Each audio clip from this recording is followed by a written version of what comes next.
오늘 저는 베드로전서 4장 7절에서부터 19절의 말씀을 가지고 주 안에서 뜨겁게 사랑하라는 제목을 통하여 하나님의 말씀을 증거하고자 합니다. 사람들은 현대사회로 갈수록 사랑이 식어가고 있다고 말합니다. 빠르게 변하는 사회 속에서 삶은 더욱 각박해지고 있습니다. 과거에는 가장이 혼자 열심히 사회생활하면 가족을 모두 부양하고 서울의 집 한 채 정도는 살 수 있을 때도 있었습니다.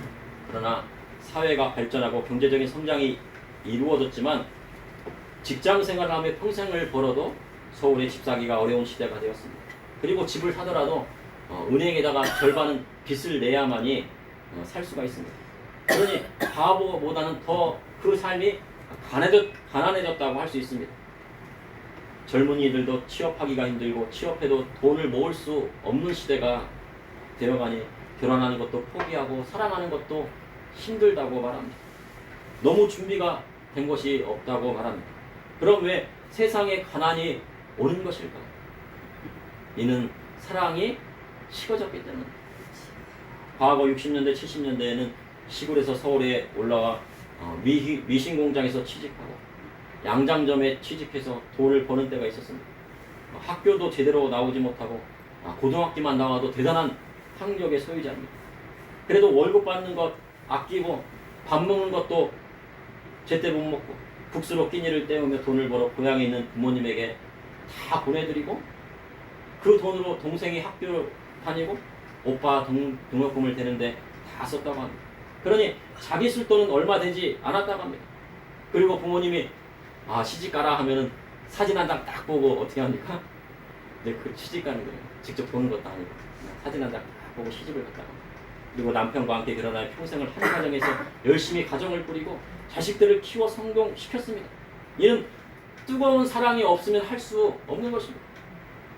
60, 80년대, 90년대 우리나라의 경제 부흥과 함께 한강의 기적이 왔을 때 가장들이 나가서 일터에서 열심히 일해서 집도 사고 자녀들을 다 대학 보내고 결혼시키고 출가시켰습니다. 그리고 경제적인 성과도 올렸습니다. 그런데 그렇게 산업의 기초를 차곡차곡 쌓아 올려 이제는 우리나라가 10위 안에 드는 경제 대국이 되었습니다. 그러나 사람들은 과거보다 더 살기 어렵다고 말을 합니다. 하지만 분명한 것은 90년대나 2000년대보다는 사람들의 삶은 획기적으로 나아졌다는 것입니다. 최근 경북 구미시에 있는 AI를 통한 행정 서비스를 제공하는 로봇 주무관이 2층으로 서류를 배달하는 과정에서 계단으로 떨어져 망가졌다고 합니다. 로봇이 이제 서류를 다 배달해주고 공무원들이 하는 것을 막 도와주고 있는데 그 로봇 주무관이요 계단에서 떨어져가지고 망가졌답니다. 목격자에 따르면은 갑작스럽게 한 자리에서 뱅글뱅글 그 로봇 주무관이 돌더니요 갑자기 계단으로 추락했대요.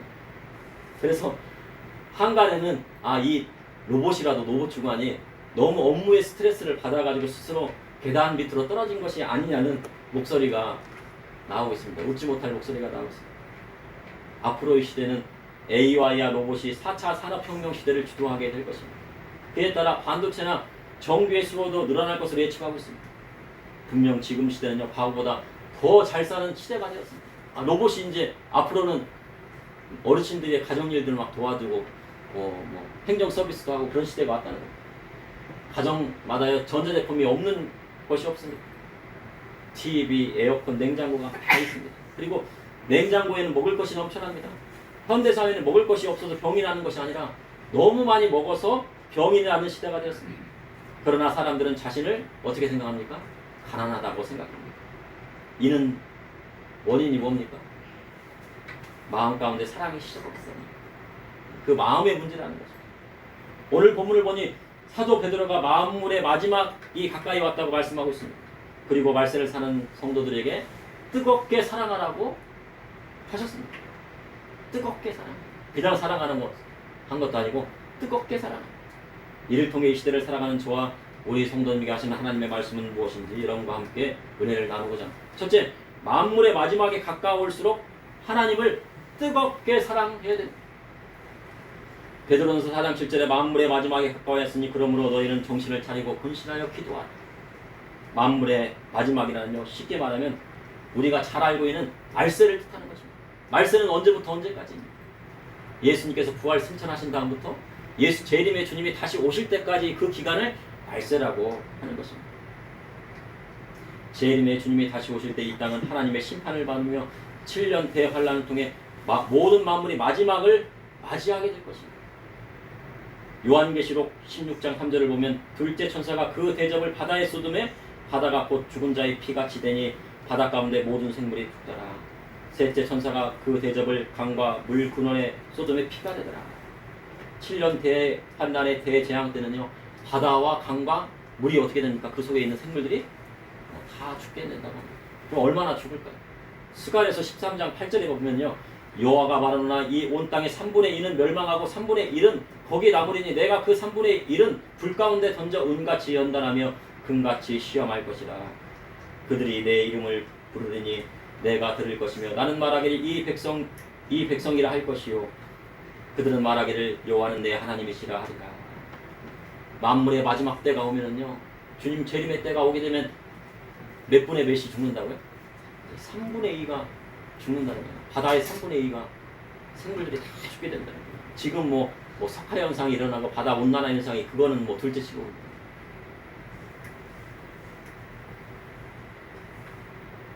그것을 스가랴에서 기록하고 있는데 만물의 마지막 때가 오면 어떻게 된다고 성경은 기록하고 있습니까?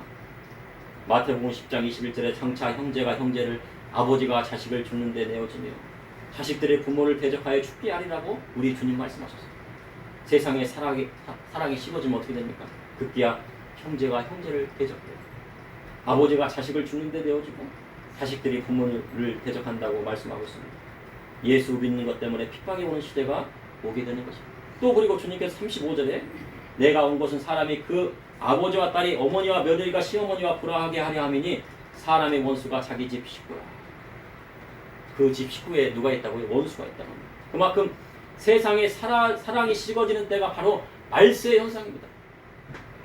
그럼 세상에 사랑이 식어진다고 믿음의 성도는 세상 사람처럼 가족끼리 원수가 되면 되겠습니까? 아닙니다. 만물의 마지막 때가 가까이 왔으니 정신을 차리고 근신하여 기도해야 할 때입니다. 그런데 이 시대는요, 기도하기도 참으로 어려운 때가 되었습니다. 왜냐하면요, 교회에서 크게 기도하면요, 막 새벽에 기도하시다 보면요, 뭐가 들어와요? 예, 민원이 들어옵니다. 좀 조용히 좀 하라. 막 기도를 하고 싶은데 민원이 들어올 때가 있어요. 그리고 좀 음악을 그 찬송소리를 좀 크게 올리다가 하면 또 민원이 들어옵니다.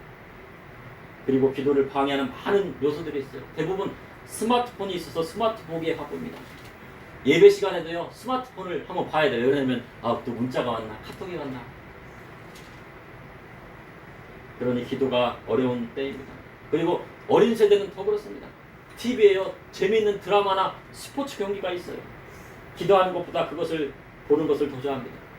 그러나 지금은 어느 때입니까? 네, 말세의 때. 만물의 마지막의 때를 기다리고 있는 때입니다. 그리고 하나님의 말씀을 올바로 가르치면요, 이단으로 몰리는 때가 되었어요. 최근 킹 제임스 성경에 대한 번역에 대한 이단 논란이 일고 있습니다. 킹 제임스 성경을 번역해왔고요. 킹 제임스 성경만이 유일한 성경이라고 얘기하시는 목사님이 계신데 너무 유일하다고 하면 안 되는데요. 또 그렇다고 해서 킹 제임스님이 올바르지 못한 성경이 아닙니다. 잘 하셨는데 너무 유일하다고 하니까 사람들의 질투를 유발하게 된 겁니다. 그런데 킹 제임스 성경은 영국 왕실에서 번역하여 왕실에서요, 왕이 번역을 명하여서 1611년에 그것을 다 번역을 했습니다. 그런데 그 킹 제임스 성경은 라틴어 사본이 아니고 중동 사본을 근거로 해서 번역을 한 것입니다. 그러니 중동 사본이라고 하면 어떻습니까? 그 중동 사본은 예루살렘 그 지역의 사본이잖아요. 그때는 핍박이 얼마나 많습니까? 사람의 목숨을 내놓고 해야 되는 사본이에요. 그러니 정직하게 그 성경을 기록했어요. 그러니 중동 사본은 초대교회 당시 엄청난 핍박과 환란이 있었던 것입니다. 그래서 킹 제임스 성경이 원어 성경에 더 가까울 수도 있는 것입니다. 그렇다고 해서 킹 제임스 성경만이 유일한 성경이라고 또 하면 안 되겠지만, 그러나 말세로 갈수록 진리에 대한 논란은 더 가속화될 거예요. 이것이 진리인가 저것이 진리인가 혼란이 오게 됩니다. 그러한 때 믿음의 성도는 어떻게 해야 됩니까? 오늘 베드로전서 4장 8절에 보니 무엇보다 뜨겁게 서로 사랑할지 사랑은 허다한 죄를 덮느니라. 사랑은 어떻게 해야 됩니까? 뜨겁게 사랑하는 거예요. 뜨겁게 사랑을 해보셨습니까? 뜨겁게 사랑하라고 해서요. 드라마에 나오는 에르스적으로 사랑이 아니라 또 불륜을 드라마에 보면 요즘 다 사랑인데 무슨 사랑이에요? 불륜을 나타내는 사랑이에요. 그것이 또 그것을 막 보고 막 무슨 삼각관계, 사각관계, 오각관계까지 가더라고요. 근데 그것이 좋다고 또 이제 보게 됩니다. 근데 그런 사랑을 뜻하는 것이 아니라 이 뜨거운 사랑은 하나님 사랑을 뜻하는 것입니다. 하나님 사랑 안에서 하나님을 뜨겁게 사랑하고 그리고 먼저는 뭐 해야 됩니까? 부모님을 공경하고 남편과 아내를 사랑하고 아내는 남편에게 그 말에 따라가고 복종하고 남편은 또 아내를 사랑하고 형제자매를 또 뜨겁게 사랑하고 자녀를 또 사랑하고 이웃을 사랑하라 하신 것입니다. 그래야 말살을 이겨내는 신앙을 지킬 수 있는 때가 되었다는 거예요. 서로 돕지 않으면요 어려운 때가 되었어요. 지금은요 젊은이들이 취직하기도 어렵고 어디 가서 돈 벌기도 어렵습니다.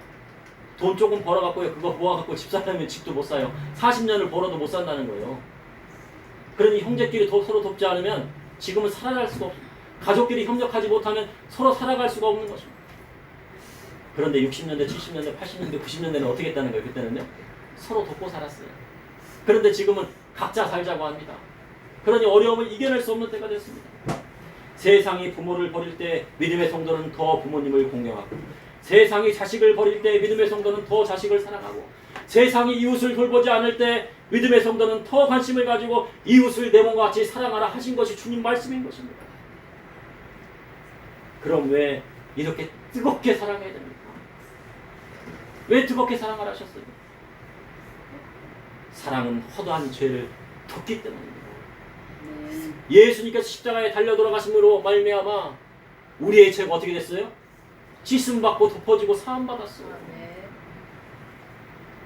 뜨거운 그 사랑만이 우리의 죄가 사해지고 용서받는 일이 된다는 거예요. 그런데 우리가 주기도문을 할 때 우리가 우리에게 죄 지은 자를 사해준 것 같이 우리의 죄를 사해 주옵시오. 다른 사람의 죄를 덮어주고 사랑했을 때 만약 하늘에서 우리의 죄가 어떻게 된다고요? 덮어지는 역사가 일어난다는 거예요. 그래서 사도 베드로는 뭐라고 했습니까? 뜨겁게 사랑해요. 뜨겁게 사랑해요. 사랑은 우리가 다른 사람의 죄를 덮을 뿐만 아니라 우리의 죄까지도 예수님 앞에서 사함받는 일이 일어나게 된다는 것입니다. 그래서 옆에 사람에게 말씀을 드리겠습니다. 뜨겁게 사랑합시다. 뜨겁게 사랑합시다. 주 안에서 뜨겁게 사랑합시다. 그냥 사랑하면 안 되고 뜨겁게 마지막 뜨거워. 주 안에서 뜨겁게 사랑하는 것은 증지기 같이 서로 봉사하는 것입니다. 세상은 영화 같은 사랑이 뜨거운 사랑이랍니다. 왜곡된 사랑을 뜨거운 사랑이라고 그래요. 그리고 불륜을 저지르면 그 불륜이 아우 뜨거운 사랑이라고 얘기를 합니다. 그런데 그 사랑은 하나님 앞에 뭐가 돼요? 죄가 된다고 성경은 얘기합니다. 죄는 그 모양이라도 버리라 하셨습니다. 노세처는요 세상을 뜨겁게 사랑했어요. 소돔과 고모라 땅에 있는 그 소알 땅에 있는 그곳 도시에다가요 남겨놓은 금은보와 반지 폐물 그것이 아까웠어요. 그래서 뒤를 돌아보다 어떻게 되었습니까? 소금기둥이 되었어요. 세상은 음란과 정욕과 술 취함과 방탕과 향락을 즐기려 합니다. 사람을 사귀려면 무엇을 먹어야 돼요? 술을 마셔야 한다고 해요. 사람을 사랑하려면 술을 마셔야 뜨겁게 사랑할 수 있다고 해요. 그러나 성경은 그렇게 말하지 않고 있습니다. 뜨겁게 사랑하시는 건 그러한 사랑이 아닙니다. 그것은요 세상이 알 수 없는 사랑이에요. 세상이 아무리 알려고 해도요 그 사랑을 알 수가 없어요. 술을 마시고 어찐다 그래도요 그 사랑을 알 수가 없어요. 그 사랑은 바로 십자가에서 죽기까지 우리를 사랑하신 예수님의 사랑이기 때문에 그럼 그 예수님의 사랑을 어떻게 나눠야 됩니까? 나누라고 하셨는데 어떻게 나눠요? 베드로전서 4장 9절에 10절에 서로 대접하기를 원망 없이 하고 각각 은사를 받은 대로 하나님의 여러 가지 은혜를 맡은 선한 청지기같이 봉사하라 하셨습니다. 하나님을 사랑하고 그 다음으로 내 이웃을 내 자신과 같이 내 몸과 같이 사랑하라 하신 것입니다. 그리고 하나님의 사랑의 실천은 하나님 앞에 나와 뭐 하는 겁니까? 하나님 사랑의 실천은 먼저 하나님 앞에 나와 예배하는 거예요. 하나님 사랑하기 때문에 예배하는 거예요. TV 드라마 보죠. 하나님 안 사랑합니다. 그런데 하나님 사랑하는 거 시간을 내어드려서 예배하고 기도합니다. 찬송하고요. 하나님 말씀 듣고 그분의 뜻대로 살기를 원합니다. 그것이 바로 무슨 사랑이에요? 하나님 사랑입니다. 그리고 이웃 사랑은 어떻게 합니까? 서로 대접받기를 원망 없이 해야 됩니다. 서로 대접하는데 원망 없이 하면 안 돼요. 아, 이 돈 아까워서 어떻게 대접하나. 그러면 안 됩니다. 교회에서 대접하는데 그것이 일이 되고 힘이 들고 원망하는 마음이 막 분노가 막 끌어올려요. 그럼 하면 됩니까? 안 됩니까? 하지 말아야 돼요. 그냥 쉬어야 돼요. 원망하는 마음이 생기는 거예요. 하지 말아야 돼요. 잠시 쉬어야 돼요. 기도해야 돼요. 그리고 다시 서로 대접하는 것은 원망 없이 해야 무엇이 돼요? 복이 된다고 합니다. 복이 돼요. 그리고 각각 은사를 받은 대로 하나님의 여러 가지 은혜를 맡은 선한 청지기같이 봉사하라 하셨습니다. 성령 받은 사람은 봉사하는 힘이 생기는 것입니다. 그래서 힘이 안 들어요. 그래서 질병도 이겨내는 역사가 일어나는 것입니다. 하버드 대학교 의과대학에서요, 한 연구 결과를 발표했다고 합니다. 사람이요, 다른 사람을 위해 봉사와 헌신을 할 때 옥시토신이라고 하는 관계성 호르몬이 나오는 것을 발견하게 되었습니다. 그런데 이 호르몬은요, 면역력을 향상시키는데 도움을 주는 호르몬이라고 합니다. 그런데 이 옥시토신이 분비되면 자기 면역력이 상승하여 암을 이겨낼 수 있는 힘이 생긴다는 거죠. 그 암을 일으키는 그 물질이 있는데요. 그 물질이 사람의 몸속에 다 들어가는데, 그런데 면역력이 약해지면 그것이 암으로 발생이 된다고 합니다. 그런데 면역력이 강하면 그것을 이겨내고 암이 되지 않는다고 합니다. 그런데 그것을 상승시키는 호르몬이 뭐냐면, 면역력을 상승시키는 호르몬이 옥시토신이라고 합니다. 그래서 긍정적인 마음이 무엇을 극복할 수 있게요? 질병을 극복하는 데 힘이 된다고 합니다. 서로 봉사하고 헌신할 때 옥시토신이 생겨서요, 그것을 극복할 수 있는 힘을 허락하여 주신다는 것입니다. 그러니 뜨겁게 사랑하면 질병도 어떻게 됩니까? 극복할 수 있다는 거예요. 교회에 나오셔서 서로 봉사하고 서로 대접하고 서로를 위해서 기도해주고 서로를 위로해주고 하면 어떻게 돼요? 질병도 극복할 수 있다는 것입니다. 베드로전서 4장 11절에 만일 누가 말하려면 하나님의 말씀을 하는 것 같이 하고 누가 봉사하려면 하나님의 공하시는 힘으로 하는 것 같이 하라. 이는 범사 예수 그리스도로 말미암아 하나님의 영광을 받으시게 하려 함이니 그에게 영광과 권능이 세세 무궁하도록 있느니라. 선한 청지같이 봉사하는 것은 자기를 사랑하기 위함이 아닙니다. 누가 말을 하면요, 하나님 말씀을 전하는 것 같이 하고, 누가 봉사하면 자기 힘으로 하는 것이 아니라 하나님의 도우심으로 하는 것처럼 하라 하셨습니다. 그로 인하여 범사 예수 그리스도로 말미암아 하나님이 영광을 받으시는 것입니다. 그런데요, 하나님을 뜨겁게 사랑하고 형제와 이웃을 사랑했어요, 자기가. 그런데 어려움이 오는 경우가 있다는 거예요. 아니, 하나님을 뜨겁게 사랑하고 형제를 사랑하고 이웃을 사랑하고 어려운 형제, 가난한 형제 있고 막 그냥 사업하다 망한 형제가 있는데 내가 또 막 도와줬는데 어려움이 왔다는 거예요, 나한테요. 왜 어려움이 왔습니까? 오늘 본문에 보니 베드로전서 4장 12절에 사랑하는 자들아 너희를 연단하시고 오는 불시험을 이상한 일 당하는 것 같이 여기지 말고 오히려 너희가 그리스도의 고난에 참여하는 것으로 주고 이는 그의 영광을 나타내실 때 너희로 즐거워하고 기뻐하게 하려 하십니다. 베드로 사도 베드로는 사랑하는 자들아, 얼마나 사랑했습니까? 사랑하는 자들아. 요한일서에도 보면 사랑하는 자들아, 우리가 서로 사랑하자. 그런데 베드로 사도는 뭐라고요? 뜨겁게 사랑하자. 말세에 정신 차리고 근신하여 기도하고 주 안에서 뜨겁게 사랑했는데 어려움이 찾아올 수 있다는 것입니다. 근데 그 어려움이 무슨 시험이에요? 불시험이라는 거예요. 불시험. 뜨겁게 사랑했는데 불시험이 옵니다. 그러나 그것을 이상히 여기지 말라 하셨습니다. 지금요, 김정은하고 푸틴하고 뭐를 잡았대요? 손잡았대요. 손잡았는데 그래갖고요, 왜 손잡아 했더니 뭐 포탄을 160만 발을 보낸다고 그러는데 푸틴이 뭐라 그래요? 미국에서 이제 보고서를 하는데, 야, 미국에 있는 그 골목공들을 우크라이나 파송하기를 원하고 있다는 거예요. 그런데 푸틴이 그냥 좋겠어요? 야, 너희 우리 우크라이나가 만약에 우리나라 유럽에서 우리 러시아를 침공하면은 우크라이나로 파병해. 너희들 한 5만 명 정도 되잖아. 막 그렇게 하고 있다는 소식이 있어요. 손을 잡았어요. 예. 그럼 어떻게 됩니까? 이 나라가 지금 우리나라 정신 안 차리면요 큰일 나게 생겼어요 지금요. 예. 옛날 6.25 전쟁 때 누가 손을 잡았습니까? 김일성하고 소련에 누가 손을 잡았어요? 스탈린이 손 잡았잖아요. 그렇지. 막 거기에 있는 막 비행기니 뭐 탱크니 막 소련에서 왔잖아요. 근데 푸틴하고 누구하고 손 잡는데? 김정은하고 손 잡는데요. 근데 만약에 우리나라가 정신 안 차리고 있으면 어떻게 됩니까? 우리 기독교에 있는 교회 다니는 사람은요 북한에는 사람이 아니에요. 정치범 수봉수로 다 끌려가요. 예, 다 끌려가게 돼 있어요. 그 정신 차려야 돼 지금 정신 차려. 예, 교회가 정신 차려야 돼. 기독교에는 사람이 아니에요. 북한에는. 우리 자유민주주의 국가에서는요 우리 성도님들을 다 대우해주고 신앙의 자유와 양심의 자유가 있잖아요. 헌법 19조에 모든 국민은 뭐가 있다고요? 양심의 자유가 있다고 했잖아요. 양심은 누가 주셨습니까? 하나님의 형상이 하나 있고 하나님께 주신 것이잖아요. 그런데 불시험이 올 때가 있다는 거예요. 그런데 그것을 이상히 여기지 말라 하셨습니다. 예수님을 올바로 믿으면 불시험이 오게 되어 있습니다.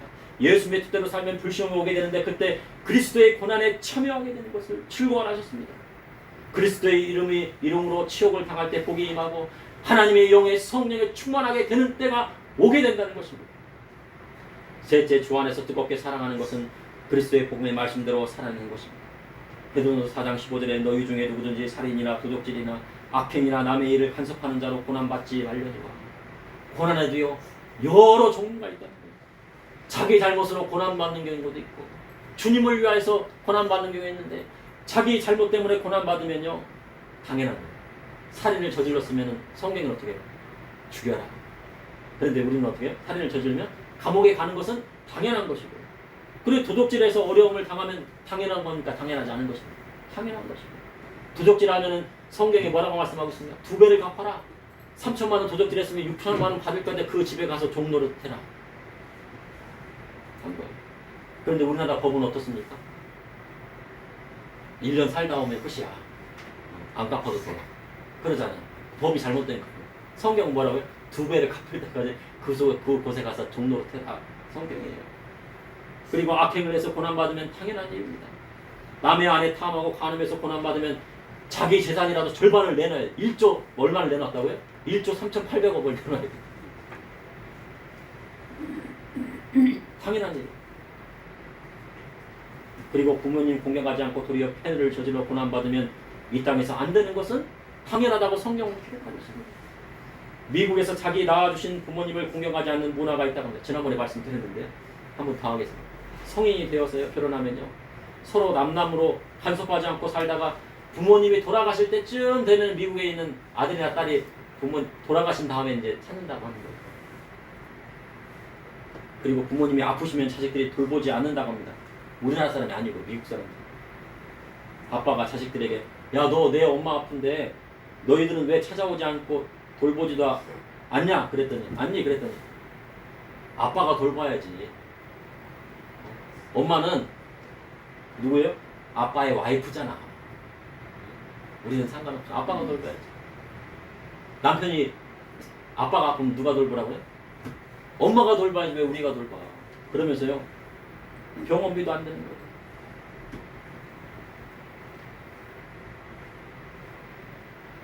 자식된 도리를 하지 않는다.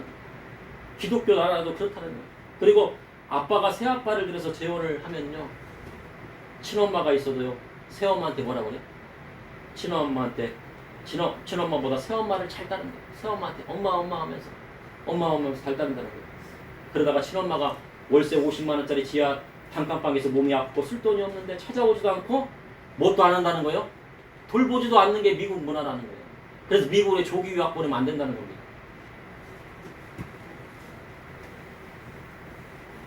왜냐하면요, 나중에 재산을 상속받을 때 법적으로 절반은 새엄마가 가지고 가고 나머지 절반은 자식들이 가져가니 아빠와 새엄마 눈밖에 나면 안 된다고 생각하기 때문에. 그러니 낳아주신 부모님이라도요 챙기지 않는 거예요. 그러나 성경은 뭐라고 하십니까? 성경은 그렇지 않다. 법적으로 그렇다고 해도 성경은 그렇지 않아요. 하나님 말씀에 낳아주신 부모님을 등한히 하면 그것은 악한 것이라고 성경은 기록하고 있는 거예요. 너 낳아주신 부모님을 봉양하고 쓸 것을 제공하고 아프시면 찾아뵙고 인사드리고 그 손자 손녀들을 가서 효도를 시키고 하는 거예요. 성경의 부모는 나를 낳으시고 길러신 아빠 엄마뿐만 아니라 누구도 부모라고 하는 거예요? 할아버지 할머님도 할아버지 할머니도 외할아버지 외할머니도 부모님인 거예요. 성경은 그렇다고 성경은 말씀하고 있습니다. 그러니 이 세상에서 우리나라도 무슨 문화를 따라가고 있어요? 미국 문화 따라가고 있으니 성경을 올바로 가르치지 아니하고요 미국의 잘못된 기독교 문화를 가르치고 있으니 이것이 말이 된다고 안 됩니다. 그러니 우리나라가 뭐가 찾아왔습니까? 가난이 온다는 거예요. 가난이. 왜 가난이 왔어요? 왜 가난이 왔습니까? 왜 젊은 사람들이 취업이 안 되고 힘들다고 합니까? 성경 말씀대로 부모님 공경하지 않고 형제 사랑하지 않고 하기 때문에. 그리고 남의 일에 간섭하는 자로 고난받지 말라고 말씀하고 있습니다. 남의 일에 간섭해서 고난받는 자만큼 미련한 자가 없습니다. 그러나 만일 그리스도인으로 고난받으면 부끄러워하지 말고 도리어 그의 이름으로 하나님께 영광을 돌리라 하셨습니다. 베드로전서 4장 17절에 하나님의 집에서 심판을 시작할 때가 되었나니 만일 우리에게 먼저 하면 하나님의 복음을 순종하지 아니하는 자들의 그 마지막은 어떠하며 하나님의 집은 어디입니까? 하나님의 집에 심판이 시작할 때가 되었나니 하나님의 집에 심판을 시작할 때가 되었나니 그럼 하나님의 집은 어디입니까? 바로 교회를 뜻합니다. 성전을 보시면서 예수님께서 뭐라고 여기는 기도하는 집이다. 아버지의 집이라고 하셨잖아요. 그리고 신약시대에 주님의 몸된 교회 하나님의 집은 어디입니까? 교회예요. 우리 아니에요. 우리 성전 아니에요. 만문의 마지막은 언제 옵니까? 교회가 하나님 말씀 따르지 않고 배교하고 세상보다 더 음란해지고 타락하면 그때 심판이 된다고 성경은 기록하고 있습니다. 만약 주님의 본된 교회가 하나님 말씀을 안 듣고 심판받으면 하나님의 복음에 순종하지 아니하는 자들 즉 불신자들의 마지막은 어떻겠습니까? 교회가 심판받고 교회 다니는 사람이 심판받는다고 하면 불신자들은 그 불신자들의 심판은 더 어떻겠습니까? 의인이 겨우 구원받는다고 하면 경건하지 아니한 죄인은 어디에 서겠습니까? 그러니 베드로 사도가 뭐라고 한 거예요? 믿음의 성도는 하나님의 뜻대로 거룩한 성도가 되어야 한다는 것입니다. 만약 믿음의 성도로 세상에 나가 빛과 소금의 역할을 하고 남의 험담 역할을 하지 않고 남의 험담한 불의를 일으키고 남의 것을 내 것처럼 쓰고 죄만 짓고 산다고 하면 어떻게 되겠습니까? 그럼 어떻게 된다고 그랬어요? 베드로는 내가 교회 다니는데 하나님 말씀대로 안 살고 세상대로 살면 어떻게 된다고 그래요? 마지막에 마지막 때 불시험을 이겨내야 할 때가 있다는 거예요. 근데 그렇게 해서 어떻게 마지막 때 불시험을 이겨낼 수 있겠습니까? 그래서 성경은 뭐라고 하는 거예요? 그러한 사람은 불 가운데 구원을 받는 사람과 같다는 거예요. 불이 얼마나 뜨거워. 그 환난을 통과해야지 구원을 받을 수 있다고 하냐. 얼마나 뜨거운 것입니까? 그래도 어떻게 해요? 구원 받으면 그것을 이겨내야 돼요.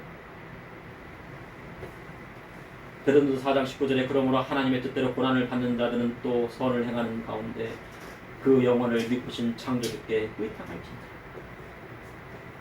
하나님의 뜻대로 고난 받으시고 선을 행하다가 어려움이 왔습니다.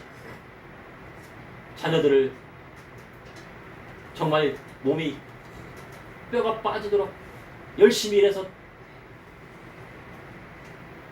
키우고 장가 보내고 시집 보내고 일으키셨습니까?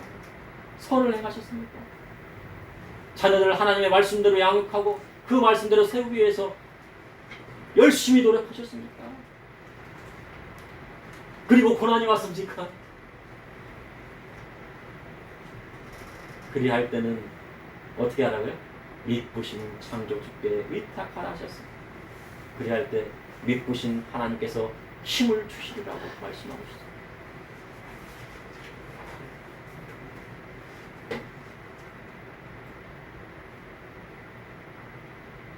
저희 아버지가 돌아가실 때 하신 말씀이에요. 저한테 물어보시더라고요. 다 이제 가족끼리 있는데 폐가 안 좋으셔가지고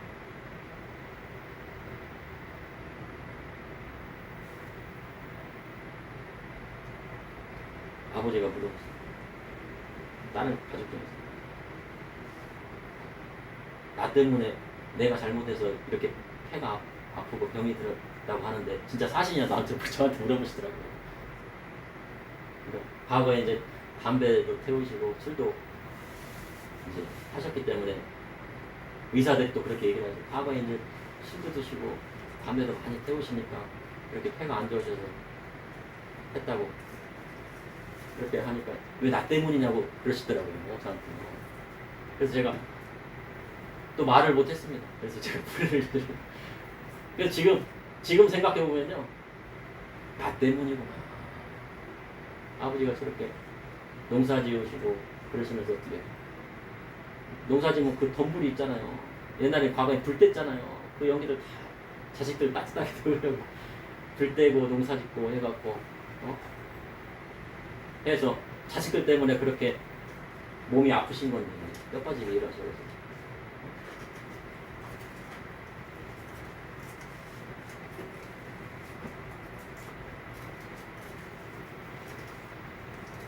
제 마음이 지금 보니까 내가 얼마나 불효를 저질렀구나. 그때 제가 아버지 저 때문입니다 라고 저 때문입니다 라고 했어야 되는데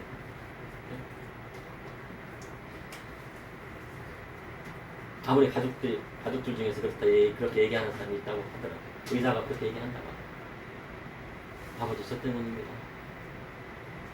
아버지가 아프신 거 저 때문에 그랬어요. 부모님 아프신 거 저 때문에 그랬어요. 근데 그것을 지금에야 깨닫게 되더라는 거예요. 특별히 전도서 12장 1절에 보면 너는 청년의 때에 너의 창조들을 기억하라.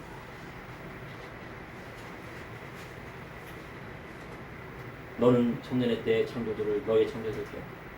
사도 베드로는 믿부신 창조주께 위탁하라 하셨고 베드로서에 보니 너의 청년의 때 전도서에 보니 너의 청년의 때의 창조를 기억하셨습니다.